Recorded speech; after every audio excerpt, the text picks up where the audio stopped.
Aqui digo com toda segurança, 900 milhões também não financiam a democracia e as eleições no Brasil. Mas aqueles que eventualmente achem que os 900 milhões são pouco, e de fato é, e eu concordo, eu quero aqui suscitar o meu compromisso público como presidente do Senado e presidente do Congresso Nacional de que, a prevalecer a aprovação de um destaque que reduza o valor para 900 milhões, essa realidade precisará ser alterada imediatamente através de uma alteração legislativa que possa fazer prevalecer a ideia que eu estou propondo, que é o do 2020 corrigido, porque isso é um critério. Eu acho que isso há uma compreensão de que é um critério, e o Congresso Nacional, então, está sendo razoável e racional nesse critério. Ou seja, a prevalecer o destaque, eu quero dizer àqueles que defendem o fundo eleitoral, que nós teríamos a segurança de iniciar o ano com uma discussão que pudesse fazer uma alteração legislativa que estabelecesse para 2024 um fundo de 2020 corrigido por algum índice que seja justo, apenas para dar esse conforto aos deputados, aos senadores, de que ficam, às vezes, no universo entre 5 bi e 900, querendo ter um meio termo que seja justo, que prevaleça o financiamento público, o financiamento da democracia, mas que seja um valor com o critério adotado em razão de eleições passadas.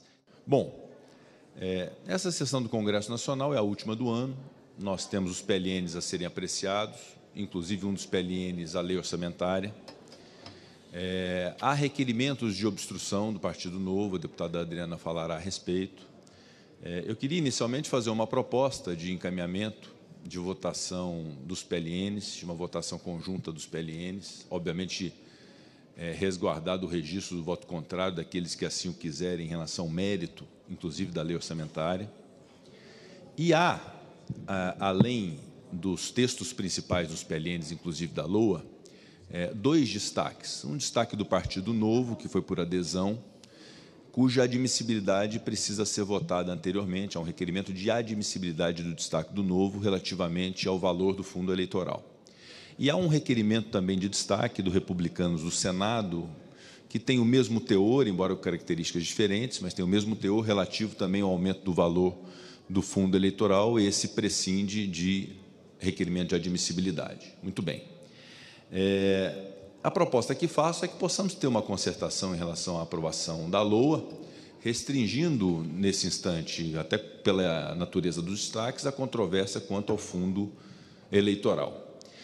Eu gostaria muito até de fazer um esclarecimento, em razão de diversas notícias havidas quanto à minha posição em relação ao fundo eleitoral. Dizer, primeiramente, que, como presidente do Congresso Nacional, eu tenho absoluto respeito a algo que é sagrado para nós na Casa Legislativa, que é a vontade da maioria. O que a maioria decidir é o que vai prevalecer, e assim que prevalecer essa maioria, eu, em nome do Congresso Nacional, fortalecerei a vontade da maioria do Congresso, não há dúvida em relação a isso. Segundo lugar, eu reconheço o trabalho da Comissão Mista de Orçamento, que foi um trabalho muito dedicado, muito difícil até, uma matéria muito árida, a comissão conduzida pela senadora Daniela Ribeiro e com muito esmero pelo relator, deputado Mota. Em relação ao fundo eleitoral, é que me permito, como presidente do Congresso, fazer um apontamento de equilíbrio, de razoabilidade, de limites. Primeiro, com a premissa, deputado Chico Alencar, que é muito importante ser dita. Eu, como parlamentar, seja como deputado, colega de Vossa Excelência, depois como senador e presidente do Senado, eu tenho uma posição favorável ao financiamento público de campanha. Eu sou egresso da Ordem dos Advogados do Brasil, foi a OAB que capitaneou essa defesa do financiamento público em substituição à doação por pessoas jurídicas em campanhas eleitorais. Foi um êxito da OAB naquele momento, o que fez surgir, então, a necessidade do financiamento público através do fundo eleitoral. No entanto, eu considero que é um papel nosso, a partir desta realidade da existência de um fundo público de financiamento, não só de eleições, mas de financiamento da democracia, que tenhamos a busca de critérios e a busca de razoabilidade e racionalidade do quantum a ser aplicado em campanhas eleitorais. E a míngua de uma legislação que possa definir o tamanho das campanhas eleitorais municipais, o tamanho das eleições gerais para presidente, governador, senador, deputado federal e deputado estadual, nós temos que nos apegar a critérios de precedentes, de experiências que tivemos nas últimas eleições relativamente ao fundo eleitoral. De modo que eu considero mais razoável, mais equilibrado que nós tenhamos, até para prevalecer a lógica do financiamento público de campanhas, que possamos ter uma lógica de atrelar o reconhecimento de que, no ano que vem, nós teremos eleições municipais e que, 4 anos atrás, nós fizemos eleições municipais no Brasil com um fundo eleitoral. E o fundo eleitoral, nas eleições de 2020, foi da ordem de 2 bilhões e 34 milhões de reais. 2 anos depois, a eleição de 2022, 4 bilhões 961 milhões de reais. Evidentemente, está claro que uma eleição municipal é uma eleição menos complexa, menos custosa, e uma eleição geral é mais complexa e demanda mais recursos de financiamento da democracia. Muito bem. Nós teremos eleição no ano que vem. Eu não vejo muita razoabilidade, quero fazer essa ponderação ao eminente relator, aos membros da CMO, aos parlamentares, reforçando a premissa de que sou a favor da lógica e da tese, mas eu não vejo muita razoabilidade que tenhamos, para uma eleição municipal do ano que vem, o mesmo valor da eleição para presidente, governador, senador, deputado federal e deputado estadual em 2022. Me parecia mais lógico nós termos o valor de 2020, corrigido, evidentemente, por algum fator de correção que se queira adotar. Pelo IPCA, seria algo em torno de 2 bilhões e 700 milhões de reais, e uma definição desse valor, que seria um valor, então, equilibrado. Evidentemente que quem é contra o fundo, como é o caso do Partido Novo, vai votar contra de qualquer jeito, qualquer que seja o valor.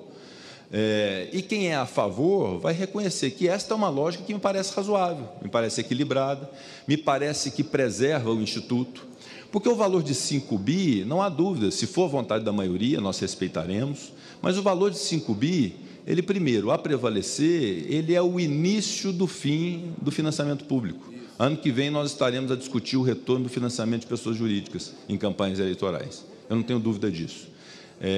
E, segundo lugar, nós precipitaremos, naturalmente, com esse custo das eleições, porque se foi 5 bi a municipal, me perdoe, em 2026, ao invés da correção de 2022, nós vamos ter, se for pelo mesmo percentual de aumento, 12 bilhões de reais de fundo eleitoral para 2026, se estabelecer a mesma lógica.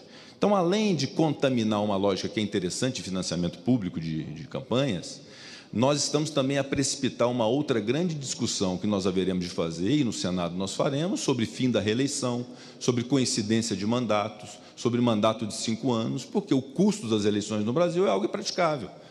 Não é? Só a justiça eleitoral custa algo da ordem de 10 bilhões por ano, independente de existir eleição ou não. Então, imagino que representaria a coincidência de mandatos, mandato de 5 anos, fim da reeleição, como redução de valor de fundo eleitoral, como redução de custo da justiça eleitoral no Brasil. E eu acho que iniciativas desse tipo, de colocar um fundo eleitoral da ordem de 5 bi para eleições municipais, quando tenhamos o precedente de 2 bi em 2020, precipita todas essas discussões, e eu acho que isso é uma ponderação que o Congresso Nacional deve fazer com muita clareza. Nesse instante, nós temos, deputado Marcelo, uma amarra regimental. Os destaques representam o quê, em suma?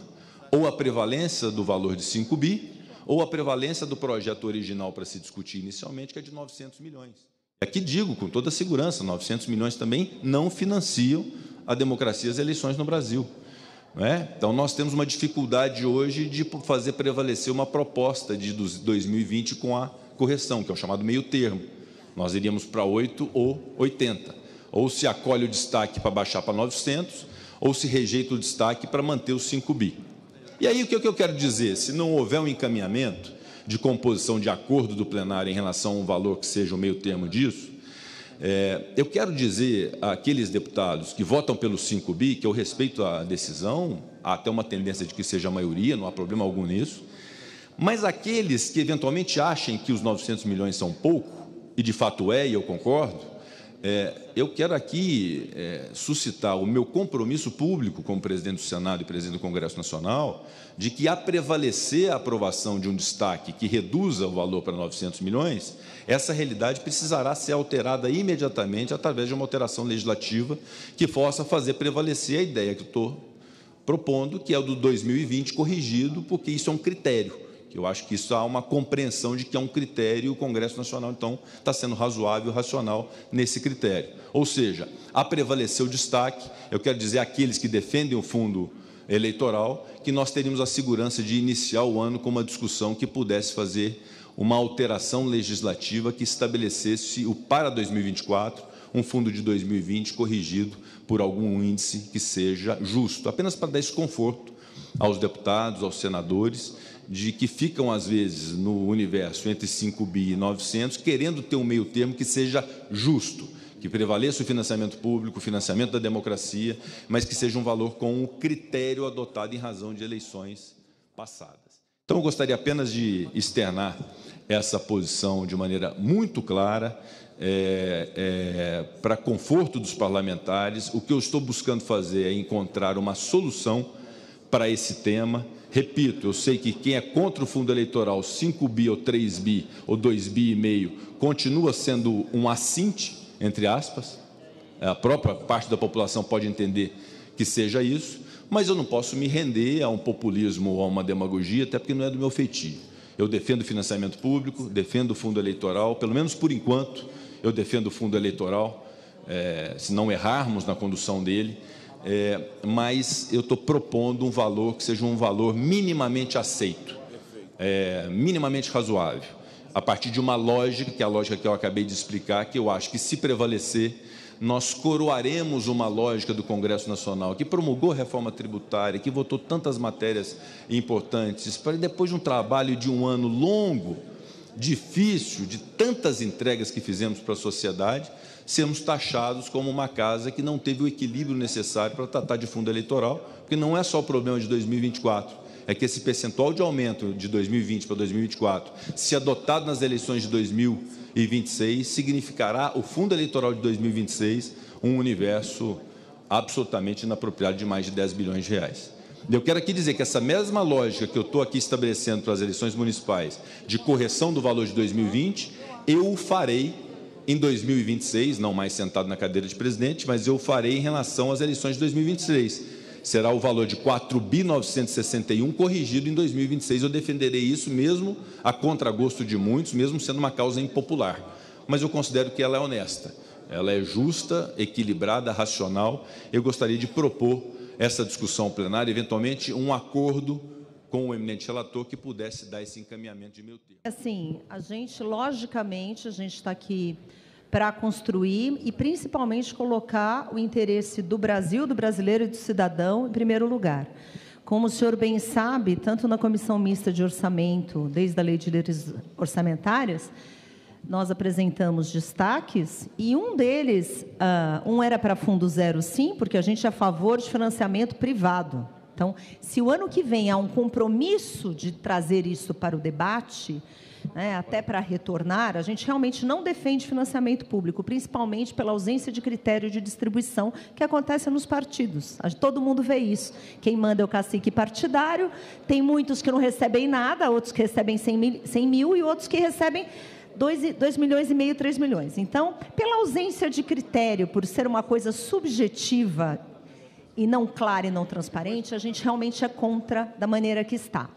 Mas ele existe, e pelo fato de existir, a gente entende que o financiamento público, apesar da gente ser contra, ele existe e vai ser usado. Então, nosso objetivo é que ele seja reduzido para o menor valor possível, que seja 900 milhões, que seja os 2 milhões, que inclusive tínhamos o destaque nesse sentido na LDO, nós apresentamos um que mantinha o valor enviado pelo Executivo de 934 milhões, e outro de 2 milhões, que era o valor das eleições municipais de 2020, que há uma coerência com o valor que foi feito para as eleições de 2020. Agora, presidente, meu único ponto, e eu acho que isso é bom também a gente deixar claro, é que aqui as discussões não são feitas da maneira correta.